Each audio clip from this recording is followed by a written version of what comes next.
welcome to another episode of The Ultimate Creative. I'm your host, Emily Milling. Today, I'm talking about myself. Why? Because I want to, and because I think it would be helpful for anyone who's trying to figure out their creative career to understand what a meandering, awkward, awful career path looks like and how you get from working midnights at a hotel to running your own business and having your own sketch comedy troupe and filmmaking and all that fun stuff.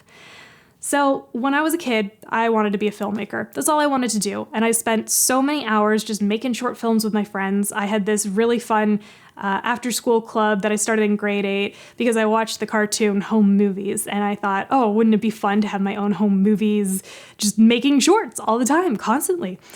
And in grade 11, a friend of mine wrote this parody of Macbeth. And so she said, can we produce this? So over the summer, we produced this 46-minute long opus of Macbeth. And it was hilarious and crazy. And it's on the internet if you want to watch it. And I play a witch. I don't look any different. And it's super weird to look at it because it was like 15 years ago. But anyway, I digress. Then I applied to film school. I applied to 5 film schools. And I was rejected from every single one of them. Like all of them. So I'm thinking to myself like, wow, okay, I guess what I wanted isn't actually going to happen for me. So I'll just do whatever. And I took a year of like a general BA at U of T. And I failed out pretty hard. Actually, I failed out twice, like very hard. And I didn't have a clue what I was doing. The whole time I'm like stifling myself. I'm like, well, filmmaking is just for dumb kids and whatever, but like realistically, this is all I want to do. So the more I'm pushing it in, the more I'm hiding this away, the more I'm like, oh, I should just be like an English scholar. I don't know what the hell I'm doing. Or I should just like work at, or maybe I should just like take whatever job is given to me because I should just be grateful for the job that I am given. The less I'm able to really accept the fact that I do just want to be a filmmaker. So the whole time I'm just watching movies constantly because I am obsessed with movies. I love them. And I started this really weird pattern of taking on the careers of women in the movies I was watching. The first one was Maggie Gyllenhaal in Stranger Than Fiction. She was a baker and she had her own bakery. And I'm like, that is the coolest thing ever. I totally want to do that. And I started like crocheting a blanket, just like what she had, just to be cool, not really following on with what Will Ferrell was doing, which is probably what I should have done. But I mean, Maggie Gyllenhaal is pretty cool anyway. So I went to school for 2 years to become a pastry chef. And by the end of that, I really hated baking, which sucked. And but I did get to start my very first business officially called Iris and Olives Cakes, which was named after my grandma and my great-grandma. And so I was making these designer cakes for people, and they were paying me next to nothing. And I realized that I cannot make a career out of selling extremely high-end designer cakes to people for like $100. It's just like not feasible at all. I don't recommend it to anybody. So shortly thereafter, I'm watching Forgetting Sarah Marshall and I'm thinking to myself, whoa, Mila Kunis, she's got a really cool job at the hotel in Hawaii. Maybe I should do that. I should be a hotel person, like front desk worker. That sounds like a really fun thing to do. And I got myself a job at like a roadside hotel, like a businessman, and I'm serious about the businessman thing, hotel in Ajax called the Hilton Garden Inn. And the general manager at the time, I don't know if he's still there, he says to me, we only hired you because businessmen like to see a pretty face at the end of the day. Nice, right? So I hightailed it out of there and moved myself out to Vancouver because why not? I don't know. I didn't know what I was doing. I still don't know what I'm doing. I mean, like, it's just crazy.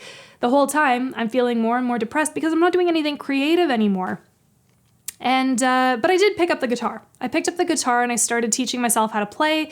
I started teaching myself how to record, and I started teaching myself how to write songs. And that's where I got started with everything like related to podcasting and any sort of audio stuff.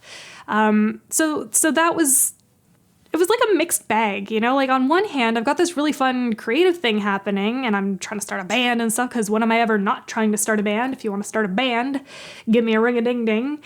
Anyway, on the other hand, I had a job at a hotel as the phone operator, and the only shifts that I was getting were midnight overnight shifts. And the office that I worked in was this like tiny office with a window like that was this big. So you couldn't see out. And it was midnight anyway. And I kept falling asleep. And then like, it wasn't a good situation because people would call and I wouldn't answer. And so I had no social life because it was all on weekends. And I had zero ability to keep a proper sleep schedule. And to this day, I cannot stay up all night without like really losing my mind. So I'm totally panicked and I'm like, I don't know what the hell I'm supposed to be doing here. I found myself another job just working like a 9 to 5 as a receptionist, which was just so dull. I got this email out of the blue from Algonquin College and it said, you've been accepted to the event management postgraduate program. And I'm like, what? I had applied for this program the year before. I had no idea how the hell I possibly was able to be accepted into it, but I was like, sure, why not? And I saw this movie, She's Out of My League, and the two women in it, Kristen Ritter and whoever else the other woman is, I don't know her name, another actress who's very good at her job, had an event planning company. They had their own company, and I was like, well, that is really friggin' cool. So here I go again, following this pattern of me just like doing what I'm seeing in the movies instead of just being in the movies, which is what I really wanted to do anyway. Oh my God, I didn't even tell you guys about the fact that I was an extra on Hairspray. Well, it was boring. Don't be an extra. It's really boring. But I digress. So I move out to Ottawa, to Algonquin College, and I'm taking this program, and it's totally bizarre to take these college programs because, like, I don't know what it is, but everyone just kind of fights with each other, and it's very competitive for, like, absolutely no reason. So I think colleges, you need to work on that because it's not good. At the same time, I meet my partner, Justin DeClue. He's super cool and super cute, and he's a filmmaker. And I'm like, whoa, no way. I've always wanted to have a director boyfriend for my life. And I start thinking like, oh, okay, like maybe I could get back into the film stuff again because at this point it had been, I don't know, 6, 7 years since I had done anything with a camera at all. But I got out my old mini DV camera and I started looking at all my old films.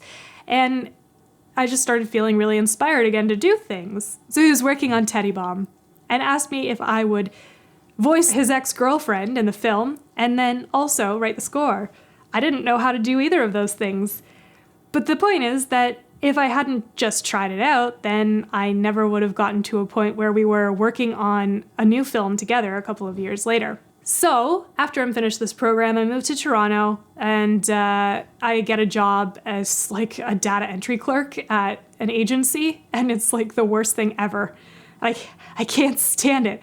And I'm living this double life again. And I'm like, on one hand, I want to be doing really creative things. And then on the other hand, I want to present this like super professional person to the world who, I don't know what clothes I was even wearing. Like they just weren't me. Like I'm a t-shirt and jeans kind of a person and like very simplistic clothes, but I was wearing these like, I don't know, it just clothes that were not my personality. So like I had completely different lives that I was living.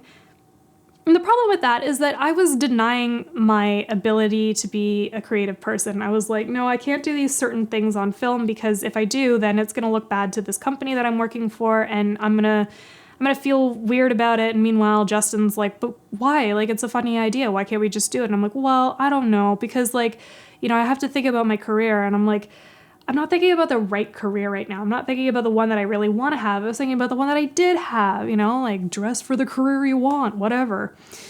I wasn't. I was dressing for the one I had. Oh, just think about it like that. It's so interesting. But anyway. So Justin and I are making all of these short films. We're having a blast doing that. We move in together. We're in love. We still are. And I'm working a bunch of random jobs. And actually, I got so depressed at this first job that I left to find myself another job. But it was just a contract. So I was unemployed for like 6 or 7 months. And in the middle of all of that, I wrote a kids album called Gross Kids Songs, which is so not appropriate for kids. I don't know anything about kids at all. And then my friend asked me if I would perform all of this music for her niece's birthday party. It was like the most awkward thing I think I've ever done in my life. So finally, I found myself another day job and I'm doing more creative things. And Justin and I decide we're going to make Impossible Horror. And this is like our big thing that we worked on for like several years. This was the first time I actually was able to use all of my various skill sets in one place. And this is the first time I realized or found out actually that I am a multi-hyphenate, which means I have many different hyphens in my job title.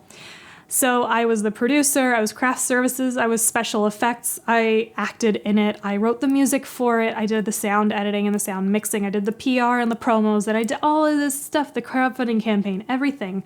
And finally, we got to premiere the film at the Toronto After Dark Film Festival, which was like a huge deal for us. And then a couple of months later, we were invited to New York to the Lincoln Center for the Arts, I believe is what it's called. For the Arts Center of Lincoln.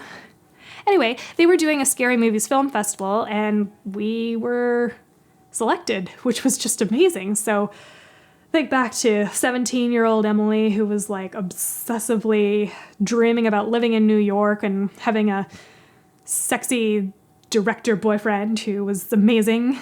And it just kind of blew my mind. At the same time, I'm like, wow, okay, well, I'm kind of done with this phase of my life, and I'm not totally sure what to do next.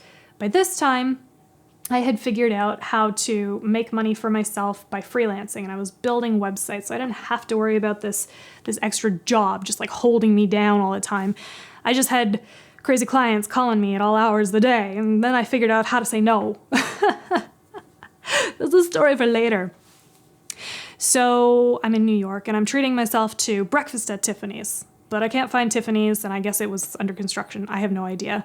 And I end up at 30 Rockefeller Plaza, which is, where NBC is. And the show 30 Rock, when they film the very beginning of the show in the opening sequence and it goes, doo-doo-doo. So I was drinking a cup of coffee and I looked up and I was like, doo-doo-doo. And I saw the building and I was like, oh my God, this is exactly where I'm supposed to be right now in this moment. Like everything led to this. It's a crazy journey. It just led to this. And I was like, I gotta do the thing that I've always wanted to do. I gotta be like a Tina Fey and an Amy Poehler. I gotta figure out how to be a comedy filmmaking person or TV show person.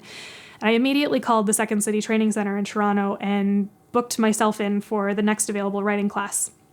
I was so shy in that writing class that I decided that I had to book myself in immediately for an improv class. And I managed to get in on the next term. And thankfully I did because I met so many amazing people. So I'm building my business, my freelancing creative business, the first iteration of The Ultimate Creative, which was just mostly websites. And then I, at the same time, I'm creating a web series. We made 2 web series together, Venture Shark and Date Kate, over the last year.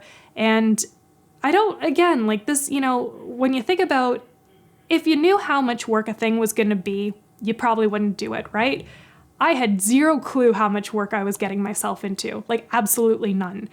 And it was so hard. It was so difficult, but it was so worth it in the end because now we've got these 2 friggin' hilarious shows and I get to say that I'm actually doing it now instead of just like hiding it in, right? So The Ultimate Creative turned into the concept agency when I worked with my partner Rachel on this different iteration of the business. And unfortunately, it's since dissolved, but that means that there's this new iteration of The Ultimate Creative, which is me doing this stuff. And it's like really exciting. And this is actually the second time that I recorded this episode because it's like the third time because I could not figure out how the F to talk about anything on camera for a long period of time all by myself. So I started with this episode, recorded 3 other ones, and then came back to this one, and it just flowed so much easier. And you can see there's like a smile on my face. Like I feel so jazzed about this now. I'm feeling really excited about the fact that I get to create the things that I want to create that I've been talking about doing for years, like literally years. And I get to do it and have fun with it.